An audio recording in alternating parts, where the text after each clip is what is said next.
अस्सलाम वालेकुम YouTube family, कैसे हैं आप सब। उम्मीद करता हूँ अल्लाह के फजल करम रहमत के साथ ठीक होंगे। तो फ्रेंड, आज मैं अपने घर में बना रहा हूँ खिचड़ी। बनाने का बहुत ही आसान तरीका है और बहुत ही जल्दी बन जाती है।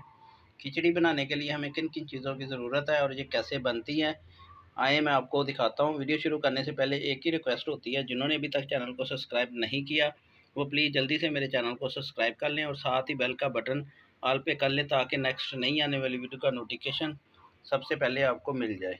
तो आए वीडियो स्टार्ट करते हैं। फ्रेंड, खिचड़ी बनाने के लिए हमने आधा किलो चावल लिए,